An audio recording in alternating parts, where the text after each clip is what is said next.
Sebelum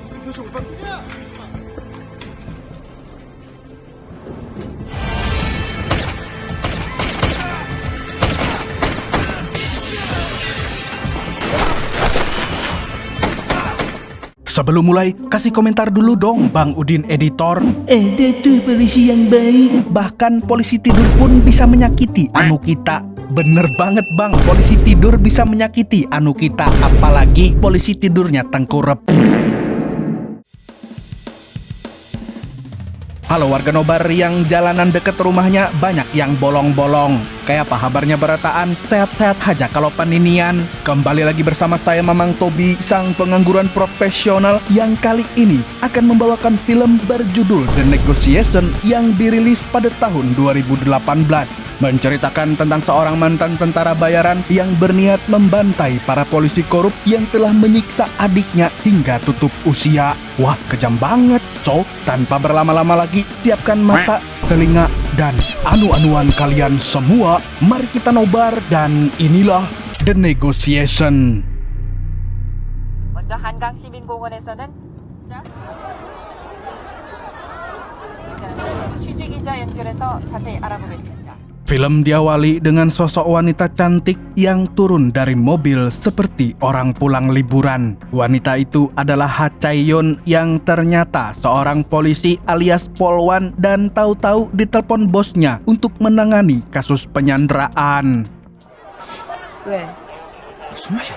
있잖아요. 그 갈아입고 하지 마. 카메라고 다. 빨리 오래매요. Rupanya penyanderaan ini dilakukan oleh warga Filipina. Untuk itu Chae-yeon dipanggil karena cuman dia satu-satunya negosiator yang bisa berbahasa Inggris untuk berdiskusi dengan penyandera tersebut. Sedangkan negosiator yang lain Gak bisa bahasa Inggris. Namun di saat Chae-yeon ke TKP, bosnya sudah berkoordinasi dengan tim SWAT dan akan mengeksekusi penyandera atau Sandra bakal kabur menggunakan helikopter. Chae-yeon yang geram pun akhirnya turun tangan dan langsung ke lokasi penyanderaan. Bahkan tidak cukup sampai di situ, Chae-yeon mengabaikan perintah atasannya dan segera menemui penyandera untuk melihat situasi sebenarnya. I'm Inspector Ha Chae-yeon. Look. No gun. I'm here to help you. You can tell me what you need. Let me the road. Prepare helicopter. Can I come inside? It's too noisy out here. 됩니다. 민우야, 소리 이제부터 네가 잡아. 가려고 임마.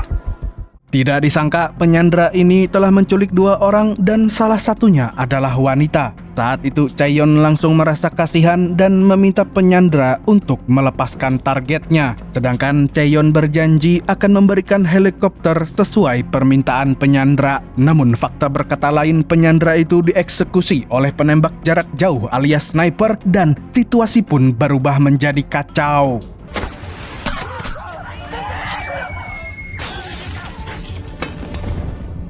Chae-yeon sendiri tidak menyangka kalau negosiasinya berantakan. Dan tragedi yang sangat dia sesali adalah kenyataan bahwa dia tidak bisa menyelamatkan para korban.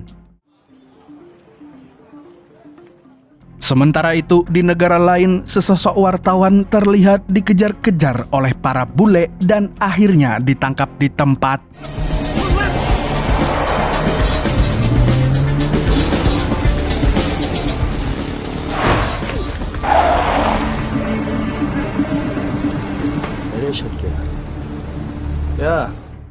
Dan kita kembali lagi dengan Chae-yeon yang masih trauma dengan kematian para sandera. Dengan badan lesu, Chae-yeon yang sudah lama tidak masuk kantor tiba-tiba menemui atasannya yang akan kita panggil dia dengan Kapten Jung untuk memberikan surat pengunduran diri. Tapi Kapten Jung langsung menolak surat tersebut. Alih-alih membacanya, Kapten Jung malah memberikan tugas baru untuk Chae-yeon karena dia ingin cuti dan liburan. Chae-yeon lantas pulang ke apartemen dan ingin menikmati hari-harinya sebagai pengangguran. Tapi sialnya kenikmatan itu terganggu ketika dia tiba-tiba ditelepon komandannya, yaitu Hyuk-soo. Tidak tanggung-tanggung, Hyuk-soo meminta Chae-yeon segera memakai seragam kebesaran kepolisian Korea Selatan karena dia mendadak dapat panggilan dari komisaris polisi, yaitu Moon Jung-hyuk. 울지만 경찰청 청장이 묻히라고 임마. Chaeyeon yang tidak tahu apa-apa tiba-tiba diminta masuk ke ruang rahasia yang ada di Mabes Polri-nya Korea. Di sanalah Chaeyeon bertemu dengan banyak pejabat yang tampaknya punya banyak kepentingan. Namun tanpa penjelasan lebih lanjut, Chaeyeon mendadak diminta bernegosiasi dengan penyandra bernama Min Tae-gu yang katanya ada di wilayah Thailand. 정 위기 협상팀 경위 하채윤입니다. 관등 성명은 정확하게 얘기해요. Sialnya begitu Chaeyeon terhubung dengan Tae-gu, pria itu justru salah fokus dengan kecantikan Choyun dan malah bercanda ingin mengajaknya berkencan. Halah mas. Hal ini pun membuat Chaeyeon terganggu, apalagi dia tidak tahu titik permasalahan negosiasi antara kepolisian dengan penjahat satu ini. Sehingga Chaeyeon dengan beraninya langsung menutup telepon yang membuat para pejabat tinggi kepolisian merasa kesal.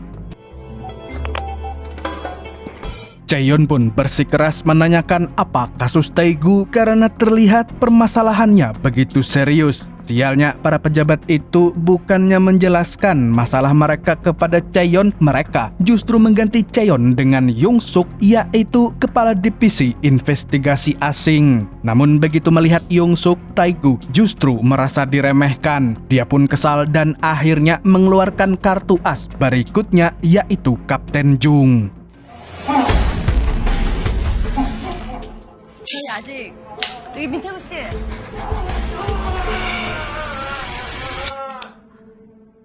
Dengan munculnya Kapten Jung yang sedang disekap oleh Tae-gu, Chaeyeon menyadari bahwa lawannya bukan penculik biasa. Maka dari itu, Chaeyeon pun berusaha keras mencari tahu alasan Tae-gu menyekap komandannya. Namun sialnya, sebelum Tae-gu menjawab pertanyaan Chaeyeon, Tae-gu lebih dulu meminta Chaeyeon mengabsen para pejabat yang ada di sana. Dan dengan sangat tegas, Tae-gu meminta Chaeyeon menjawab dengan kejujuran, karena jika tidak, nyawa Kapten Jung yang menjadi taruhannya. 팀장님,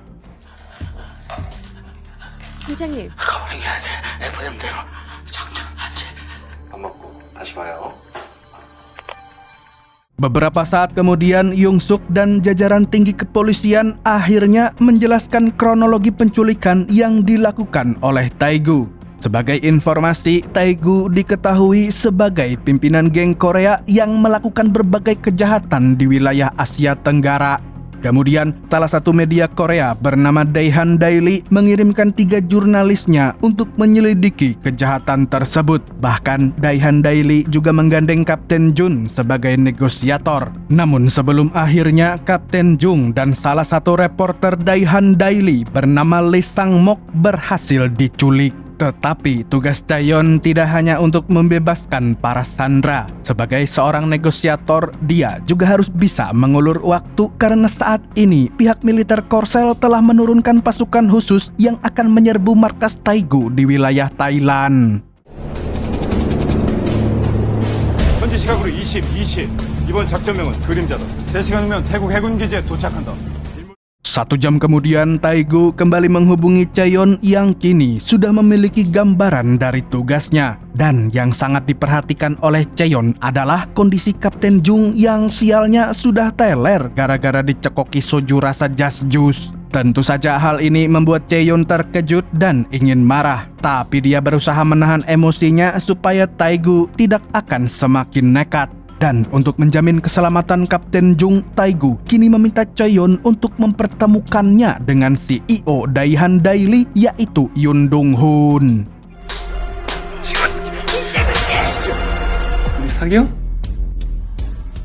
여기. 이곳이 다칩니다. 대한일보 윤동훈 사장. 1시간. 잠시 Sesaat kemudian, kepolisian Korsel mengirimkan helikopter dan langsung menjemput Yoon Dong-hoon yang sedang bersantai bermain golf. Dengan cepat, para polisi membawa Dong-hoon ke Mabes Polri-nya Korsel dan memberi arahan singkat sebelum berhadapan dengan Tae-gu. 위기 협상팀 하채윤입니다. 대한일보 윤동훈입니다. Untungnya Dong-hoon adalah pejabat yang kooperatif sehingga Chaeyeon dan tim bisa mengarahkannya dengan mudah. Tapi tentu saja Chaeyeon tidak melepaskan Dong-hoon begitu saja. Di balik dinding kaca yang ada di ruangan itu, Chaeyeon tetap mengawasi Dong-hoon seandainya Dong-hoon merasa kebingungan menjawab pertanyaan Tae-gu.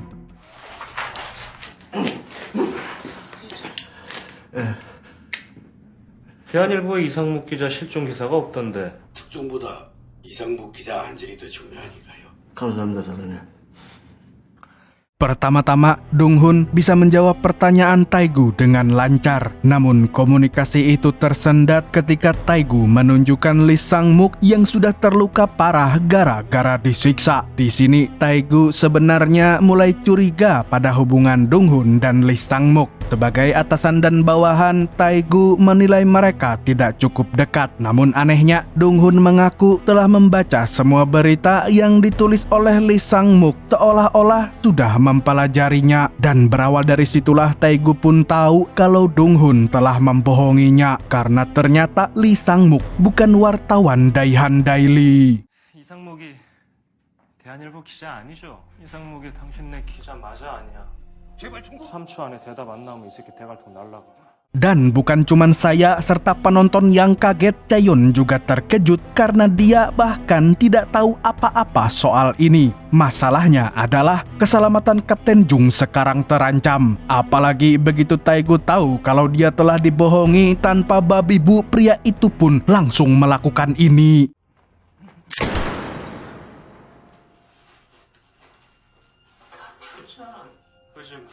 나한테 욕하는 거 맞죠? Chaeyoung yang menyaksikan atasannya dihabisi begitu saja membuatnya sangat marah. Dia menganggap Taegu terlalu kejam, bahkan tidak memberinya penjelasan apapun. Namun yang membuat Chaeyoung lebih marah lagi adalah para pejabat tinggi kepolisian yang dengan tega telah membohonginya. Yang sialnya, bukannya Chaeyoung diberi penjelasan, dia justru diganti dengan 2 intel dari NIS, yaitu lembaga intelnya Korea Selatan, untuk bernegosiasi dengan Taegu. 상목이 누군지 나한테 얘기를 안 해주는 건데요. 형님!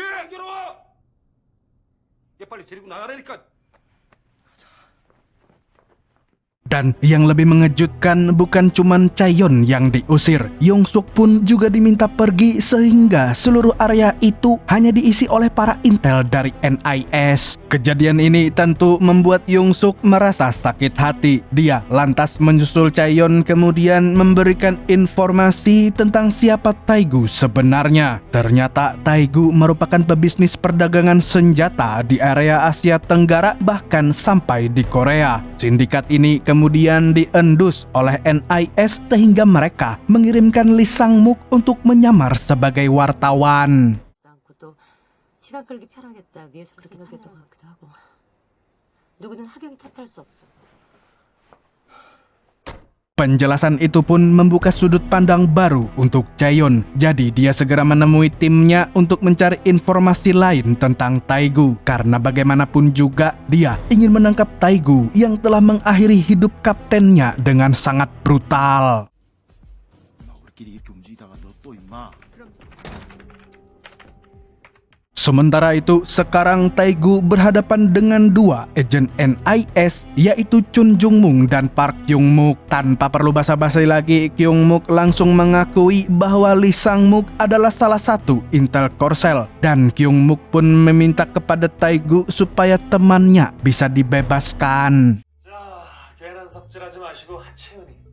내가 니들 무서웠으면 애초에 시작도 안 했어. 너 지금 너랑 장난하는 걸 뭐야? 닥쳐 이 새끼야. Kyung-muk bahkan menjelaskan kalau tujuan utama NIS sebenarnya bukan menangkap Taegu, karena Taegu sendiri terdaftar sebagai warga negara Inggris. Tujuan pemerintah Korsel sekarang adalah menangkap para pejabat Korea yang terlibat dalam bisnis perdagangan senjata bersama Taegu. Kalau Taegu berkenan menyerahkan nama para pejabat itu dan membebaskan Lee Sang-muk, Kyung-muk berjanji akan menghapus daftar kejahatan Taegu dari pemerintah Korsel. Sayangnya tidak semudah itu karena Taegu justru membawa korban baru, yaitu sebuah keluarga dengan 2 anak yang masih kecil-kecil. 민태구.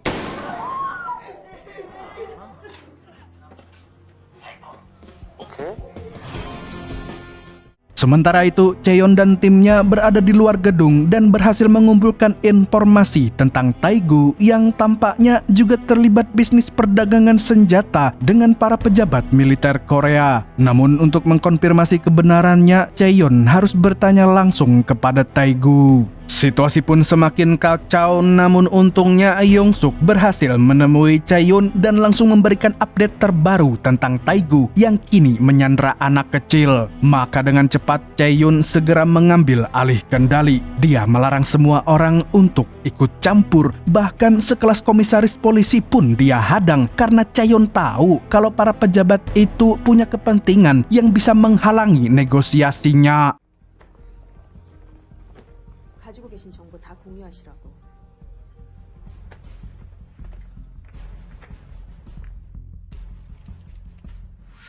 Beberapa saat kemudian, Chaeyoon kembali bertemu dengan Taegu yang tampak sedikit emosional dengan kehadiran anak kecil di markasnya. Tadinya Chaeyoon berharap dapat menggali sisi kehangatan Taegu dari situ, tapi karena Taegu sudah mengetahui triknya, dia tidak mudah mempercayai Chaeyoon. Sebaliknya, Taegu justru langsung berkata bahwa dia ingin bertemu dengan ketua dewan direksi perusahaan Nine Electrics bernama Kwoo Gansu yang kelakuannya kowasu.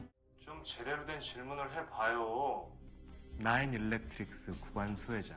Rupanya, Gwansu adalah mantan bos Taegu dan dulunya merupakan pendiri perusahaan Shangri-La Mountain. Perusahaan inilah yang sekarang dikelola oleh Taegu yang bergerak di bidang perdagangan senjata. Awalnya, bisnis ini berjalan begitu lancar. Namun semuanya berubah ketika Gwansu tiba-tiba melaporkan penggelapan dana yang dilakukan oleh Taegu sebesar $50 juta kepada NIS. Dan sebagai imbalannya, Gwansu kini justru dilindungi pemerintah Korsel dan itu membuat Taegu sangat kesal.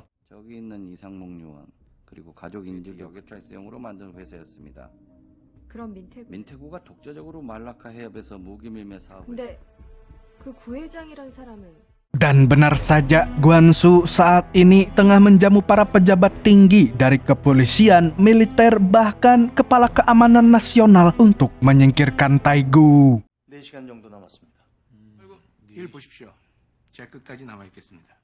Namun supaya semata-mata Gwansu tidak terlibat dengan akal busuk pemerintah Korsel, Gwansu mendatangi kantor polisi dan siap memenuhi permintaan Taegu untuk bertemu. Mula-mula Taegu mengadu bahwa salah satu rekening perusahaannya diblokir dan Gwansu pun berjanji akan mengurusnya. Hingga tiba-tiba saja Taegu menanyakan apa alasan Gwansu menghabisi anak buahnya yang bernama Hyunju. 딴 건 없나? 현주는 왜 죽이셨습니까? Sontak pertanyaan Taegu ini membuat Gwansu sangat terkejut. Tapi karena sekarang dia berada di kantor polisi, Gwansu pun pura-pura tidak mengenal siapa itu Hyunju dan justru menuding Taegu hanya membuat-buat alasan. Sedangkan dari semua orang yang ada di situ, hanya Chaeyoon yang merasa terpukul karena Hyunju yang dimaksud oleh Taegu tak lain dan tidak bukan adalah perempuan yang tidak berhasil diselamatkan oleh Chaeyoon. 채윤씨 진짜 몰라, 유현주? Dan berhubung Gwansu masih berkilah bersilat lidah, Taegu menceritakan awal mula Hyunju bekerja dengan Gwansu dan lama-lama menjadi orang kepercayaannya. Bahkan Hyunju juga dipercaya untuk mengelola uang hasil money laundering yang disimpan di dalam lukisan yang ada di rumah Hyunju. Dan tidak berhenti sampai di situ saja, Taegu juga punya bukti keterlibatan Gwansu dengan para pejabat tinggi Korsel yang ingin membeli persenjataan militer. 기다리면 업그레이드 된 차세대 모델 나올 텐데 내가 4배 채우자고 이러는 거 같냐? Sayangnya, bukti yang dimiliki Taegu tidak cukup kuat untuk menangkap Gwansu dengan kroninya. Untuk itu, Taegu ingin dipertemukan dengan Ketua Keamanan Nasional, yaitu Hwang. Sesaat kemudian, begitu Gwansu kembali ke kantornya, dia langsung dimarahi habis-habisan oleh Hwang karena rupanya Taegu tidak semudah itu disingkirkan dari bisnis mereka. 말 알겠어요?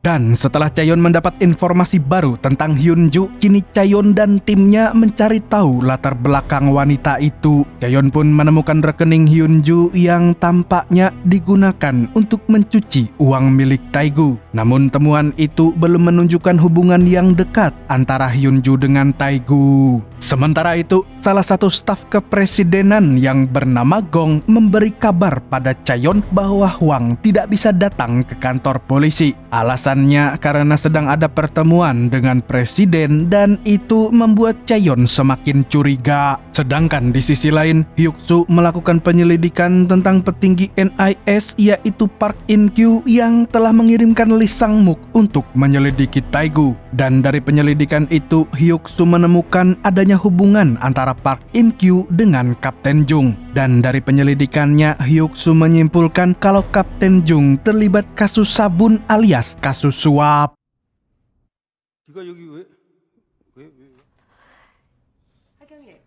Dan untuk menghadapi situasi yang semakin memanas ini, Chaeyon diminta mengulur waktu karena operasi militer akan segera diluncurkan.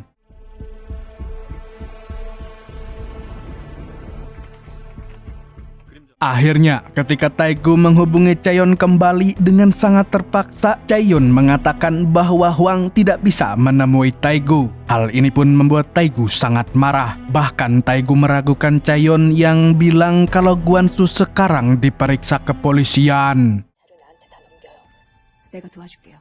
Keraguan Taegu itu pun membuat Chaeyon panik. Dia kemudian berjanji akan menangkap semua orang yang terlibat dalam kasus pembunuhan Hyunju, bahkan rela dipecat asalkan kebenaran bisa terungkap. Begitu mendengar janji Chaeyon ini, Taegu masih tidak yakin. Jadi untuk menghapus keraguannya, Taegu ingin bicara langsung dengan komisaris polisi yaitu Moon Jung-hyuk.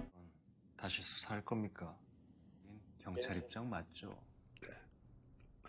Dan tanpa diduga, pernyataan Moon Jung-hyuk itu telah disiarkan live sehingga didengar semua publik melalui server Thailand, yang otomatis membuat kepolisian kalang kabut karena niatnya ingin menghindarkan kasus ini dari sorotan media, tapi malah viral.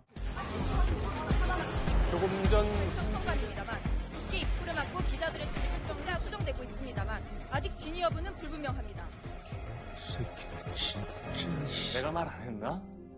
아, 미안합니다. Kepanikan polisi ini pun membuat Moon Jung-hyuk marah. Begitu juga dengan Chaeyon yang merasa ditipu oleh Taegu. Namun hal ini membuktikan bahwa Taegu tidak ingin main-main dengan kepolisian Korsel. Karena dia tahu kalau kasus ini tidak dibuka ke publik alias viral, ujung-ujungnya kasus ditutup dan para pejabat akan lolos begitu saja. Kayak di mana gitu? Sementara yang ada di kantor Gwon-soo, Hwang ketar-ketir seperti kebakaran jenggot. Tanpa memperhatikan etika kemiliteran, ia pun sekonyong-konyong menyuruh para tentara yang ada di Selat Malaka harus segera melakukan serangan.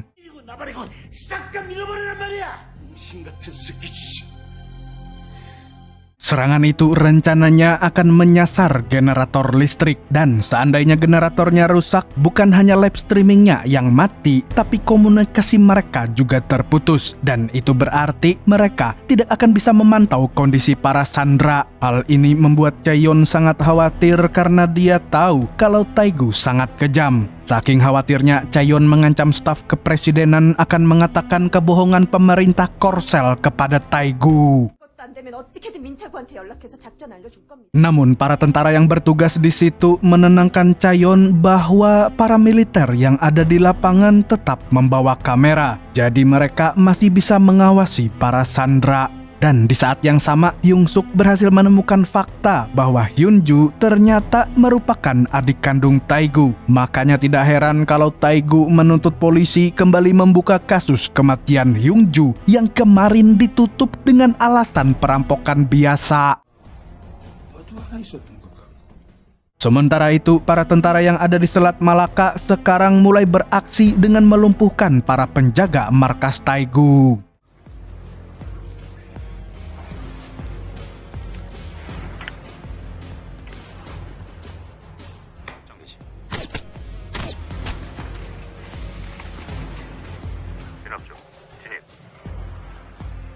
Dan di saat yang bersamaan, Taegu rupanya telah memasang bom pada tubuh semua sandera sebagai ancaman. Chaeyon yang menyadari ancaman ini pun segera meminta pihak militer untuk menghentikan serangan atau semua korban akan tewas. Namun Huang tidak mau tahu, serangan ini pokoknya harus tuntas dan Taegu harus disingkirkan. Begitu kata beliau.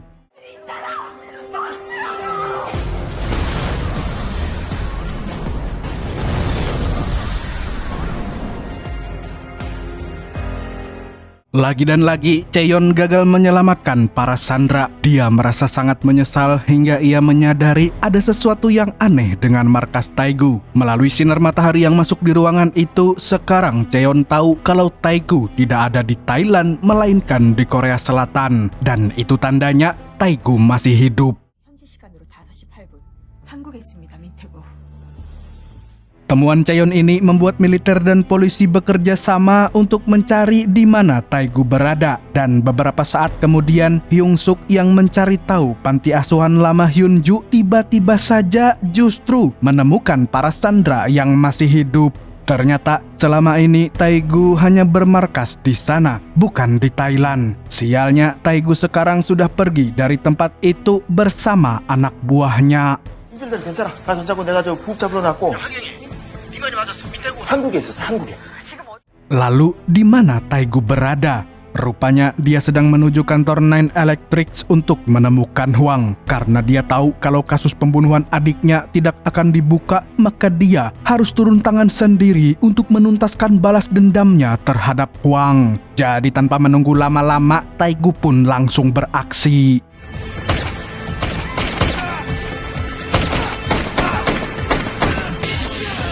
Dengan sangat cepat, Taegu berhasil menghabisi semua penjaga dan akhirnya bertemu dengan Huang dan para jajarannya. Sebelumnya, Taegu sudah menyiapkan bom dan senjata api lengkap untuk menghabisi siapapun yang tidak menuruti permintaannya. 민 사장. Sementara itu, Chaeyeon yang baru saja diberi kabar oleh Hyung Suk menyadari kalau Taegu pasti mencari di mana Huang berada. Maka dengan harapan yang tersisa, Chaeyeon mengancam staf kepresidenan untuk segera menemukan Taegu.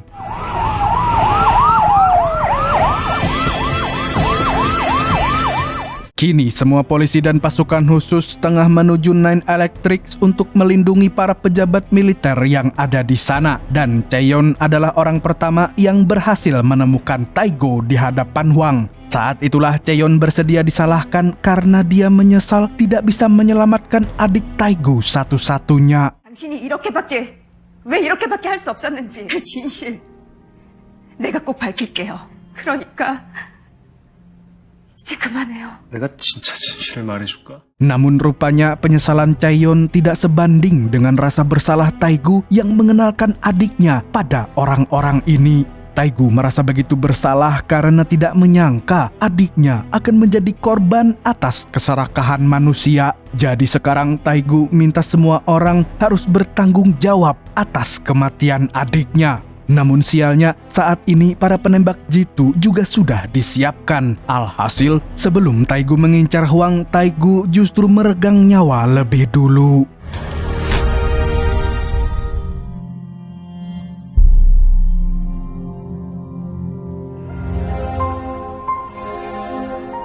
Taegu pun akhirnya tewas sementara Chaeyeon sangat terkejut. Dia tahu kalau Taegu adalah saksi kunci atas kasus suap di kepolisian Korsel. Dan Chaeyeon semakin merasa bersalah saat dia tahu kalau bom yang dibawa Taegu hanyalah bom palsu. Dengan kata lain, Taegu tidak bermaksud ingin mengakhiri hidupnya secara konyol di hadapan orang-orang brengsek itu. Untuk itu, sesuai janji Chaeyeon kepada Taegu sebelumnya, dia akan menangkap para pejabat ini tanpa rasa takut.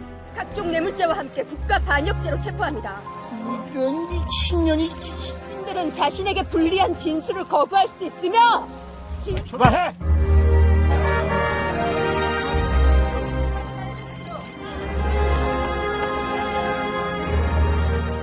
Beberapa hari pasca tewasnya Taegu, Chaeyeon mendapat kiriman dari Taegu. Isinya adalah semua bukti dan informasi dari kasus suap tersebut. Karena dari sanalah pengadilan bisa menyelidiki kasus pembunuhan Hyunju.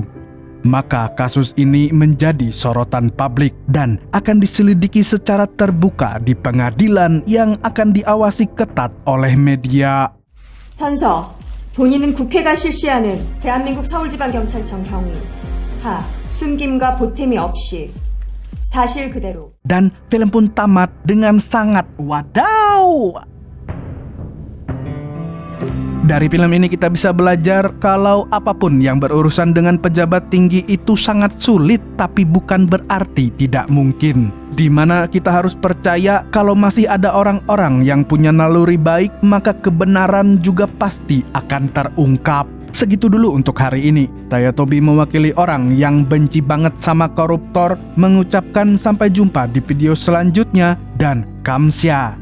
Di film ini kita diperlihatkan betapa bejatnya para koruptor ya. Mereka selalu semena-mena dan melakukan hal apapun demi memuluskan rencana jahat mereka. Di negeri Wakanda sendiri juga banyak banget koruptor beredar. Dan sekarang tuh uang yang dikorupsi nominalnya besar-besar. Bahkan pernah ada yang sampai 271 triliun. Lah itu gimana kabarnya itu? Apa para koruptor itu nggak mikir ya? Kalau di negeri Wakanda juga masih banyak orang yang buat makan aja susah. Seandainya Wakanda nggak ada yang korup, pasti rakyatnya sejahtera dan juga kriminalitas jadi rendah. Tapi ya itu semua menurut saya nggak mungkin terjadi. Jadi ya udahlah ya. Yang penting kita semua selalu berusaha di hidup kita. Apapun hasilnya, yang penting jangan berhenti berusaha. Ya udahlah ya warga Nobar semua. Saya mau udut dulu. Assalamualaikum warahmatullahi wabarakatuh.